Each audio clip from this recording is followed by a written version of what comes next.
Oi, nono ano, tudo bom? Então vamos lá corrigir o exercício, né? Espero que vocês tenham feito com carinho.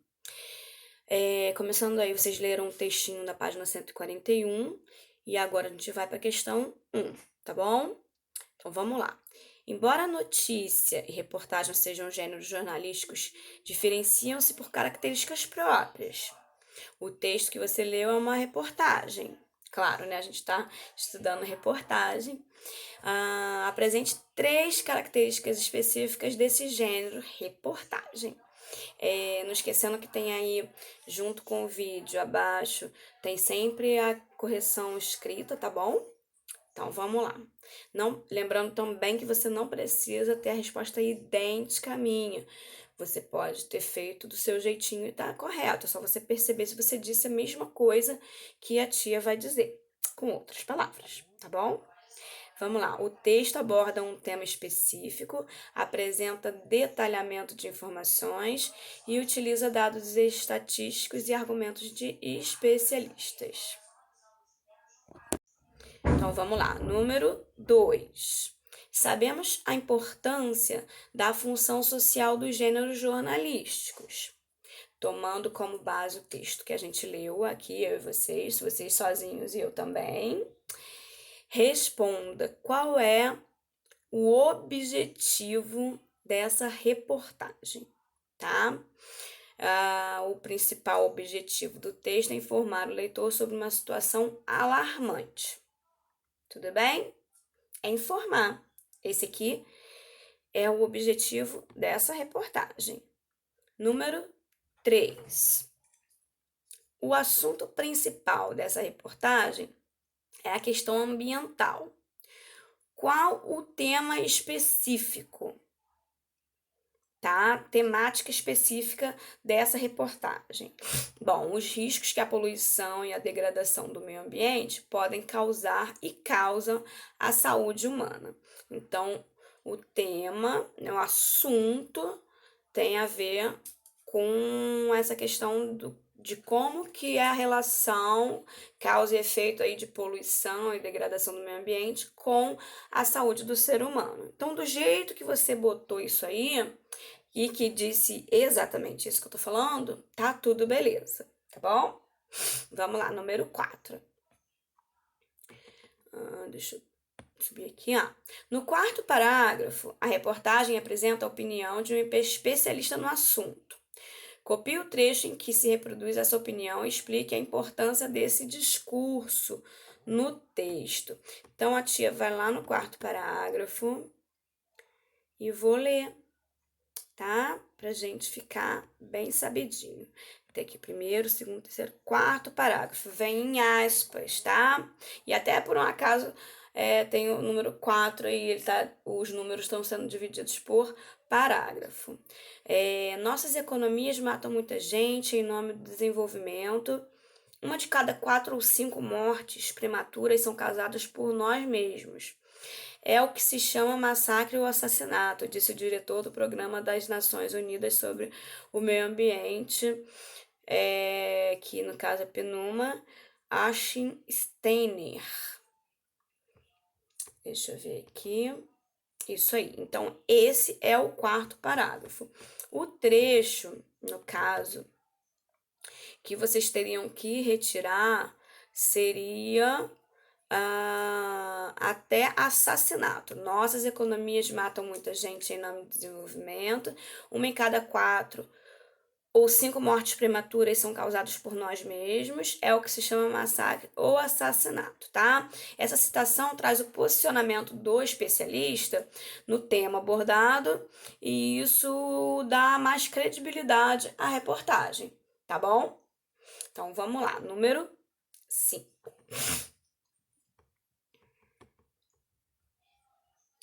A partir do quinto parágrafo, o autor utiliza determinada estratégia para ilustrar a situação crítica que está apontando.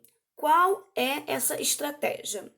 Será que você botou a resposta certinha? Será que você conseguiu entender a questão? Gente, A estratégia no quinto parágrafo, que é o próximo, né, do que eu li, qual é uma estratégia que ele mostra para ilustrar a crítica, né? Então, ele precisa de credibilidade. O que que ele faz? O autor usa o quê? Ele usa dados estatísticos. Não foi ele que inventou da cabeça dele. Ele pegou dados realmente de pesquisa. Entendem isso? Então, essa é uma estratégia para dar credibilidade ao que ele está falando. Tá bom? Número 6.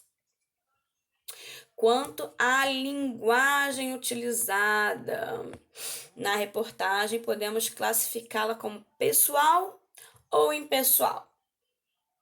Vamos lá, justifique a resposta. Bom, no caso, gente, foi a linguagem impessoal, tá? Impessoal é quando você não se posiciona diretamente, tá bom? E como que ele foi escrito? Foi escrito na terceira pessoa do singular. Então, é uma questão de impessoalidade aí. Se escrevesse na primeira, dava um tom de pessoalidade ao que estava sendo escrito. Combinado? Entenderam isso? Vamos lá. Qualquer dúvida, gente, vocês podem perguntar, tá bom? Vamos lá, número 7. Ainda sobre a linguagem, quanto ao nível de formalidade do texto, como é que a gente pode classificar isso? E aí? Vocês entendem essa questão de formalidade?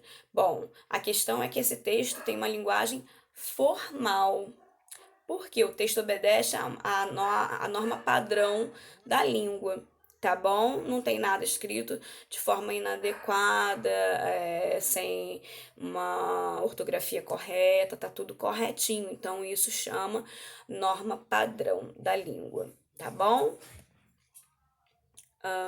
Número 8. No fim do texto, o presidente da UNEA 2, o costarriquenho Edgar Gutierrez, faz um apelo à sociedade. Retire do texto o fragmento que ilustra esse pedido. Bom, tá aqui assim, ó.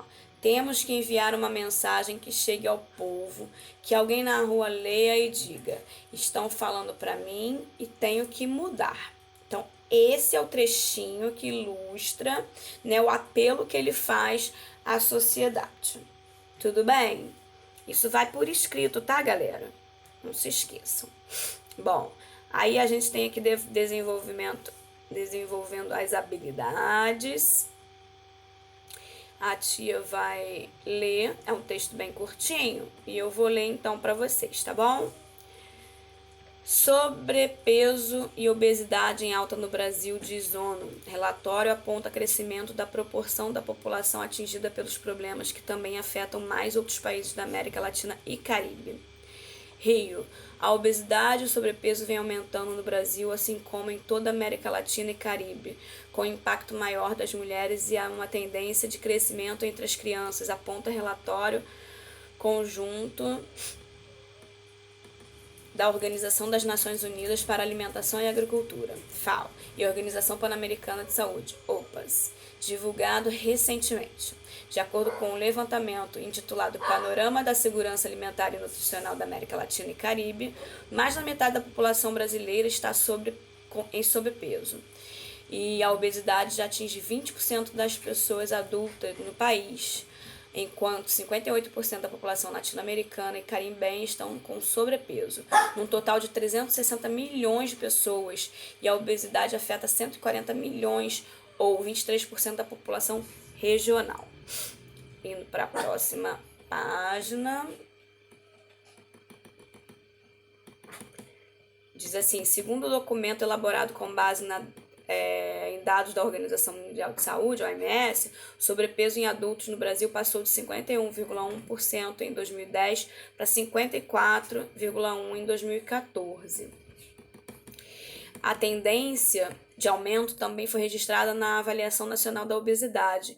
Em 2010, 17,8% da população era obesa. Em 2014, o índice chegou aos 20%, sendo maior prevalência entre mulheres, 22,7%. Outro dado do relatório é o aumento do sobrepeso infantil. Estima-se que 7,3% das crianças menores de 5 anos estão acima do peso, sendo as meninas as mais afetadas. Gente, eu sei pouco disso, mas o metabolismo feminino ele é diferenciado do masculino. A gente tem muito mais dificuldade de emagrecer do que o sexo masculino, né? É triste pra gente, mas é verdade. O panorama acende um alerta para toda a sociedade e também para o governo, ao mesmo tempo que o Brasil conseguiu superar a fome, alcançando níveis inferiores a 5% desde 2014, quando o país saiu do mapa da fome da ONU. Vem aumentando nos últimos anos os índices de sobrepeso e obesidade. Quer dizer, a gente saiu de um problema que é a fome para outro problema que é a obesidade. Essa situação gera impactos importantes na saúde e deve ser um tema prioritário nas agendas das famílias e das autoridades, afirmou o presidente da FAO no Brasil, Alan Bojanic. O Ministério da Saúde, o ministro da Saúde, Ricardo Barros, informou que a prevenção é marca da atual gestão da pasta. O Brasil vem enfrentando um aumento expressivo do sobrepeso e da obesidade em todas as faixas etárias, e as doenças crônicas são a principal causa de morte entre adultos. O setor da saúde tem importante papel na promoção da alimentação adequada e saudável. Dessa forma, o Ministério tem reforçado os programas e iniciativas que buscam mudar o hábito da população e incentivar nas práticas saudáveis.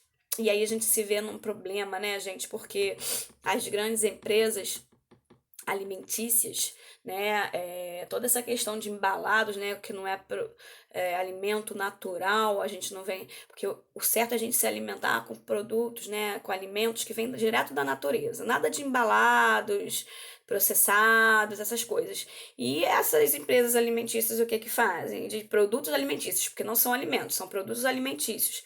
Elas não vão deixar isso acontecer, as pessoas pararem de consumir isso. É muito dinheiro envolvido nisso aí, gente. Mas a gente tem que pensar nessa questão e fazer o que é melhor para nós mesmos, tá? Número 1 diz assim: de acordo com as informações do texto, no caso aí eu tenho a resposta a letra C, tá bom? Diz assim: mais da metade da população brasileira está com sobrepeso e a obesidade já atinge 20% das pessoas adultas no país. Então, é essa a resposta, tá? Informações do texto diz exatamente isso aí que tá na letra C. Número 2. A reportagem lida tem como objetivo principal informar sobre o aumento da obesidade e do sobrepeso no Brasil. Sobre ela, não é possível afirmar. Nesse caso, eu vou fazer o seguinte: eu vou ler todas que são possíveis e deixar que não é possível para o final, tá bom? Então vamos lá. É possível afirmar, apresenta linguagem clara e objetiva, recurso predominante na linguagem jornalística. Essa tá certa, então não era para marcar essa. A seleção de falas de autoridades e especialistas sugere, de maneira implícita, uma tomada de posição do repórter em relação ao assunto. Correto. Utiliza depoimento de especialista a fim de chamar a atenção para o problema da obesidade no país. Correto. E a letra E. Apresenta dados estatísticos que comprovam o aumento do sobrepeso da obesidade no país. Também está correta. Então, a única que não está correta e que era para marcar é a letra D, D de Dânia. Vamos lá. Apresenta estrutura ilógica, sem progressão temática e organização não linear. Tá tudo errado, gente. Tá tudo certinho, organizadinho, tá bom? Então, essa é a que não está correta. Vamos lá. Eu tenho agora aqui o número 3. Aponte qual foi a principal estratégia discursiva utilizada pelo autor no texto do terceiro parágrafo. Então, voltando lá no terceiro parágrafo, dá uma olhadinha. O que a gente tem ali que é uma estratégia discursiva de uma reportagem? No caso aí, eu preciso de um argumento de autoridade, que é a letra A correta, tá bom? Então, quando eu uso um argumento de autoridade, alguém especialista no assunto, é isso que tá valendo, tá bom? Número 4. Vamos lá. Quanto ao nível de formalidade do texto e ao grau de distanciamento do repórter em relação ao assunto, podemos afirmar que a reportagem tcharam, ela é formal, tá? E ela é imparcial. A gente já viu isso noutra questão, não é isso? Formalidade e imparcialidade. A gente usa na terceira pessoa aí do singular para falar e você não ficar tão diretamente ligado ao que está sendo dito, tá bom? Então a gente terminou aí a 143 e aí acabamos por hora. Depois a gente vai pro módulo 11, tá bom? Uma beijoca, meus amores.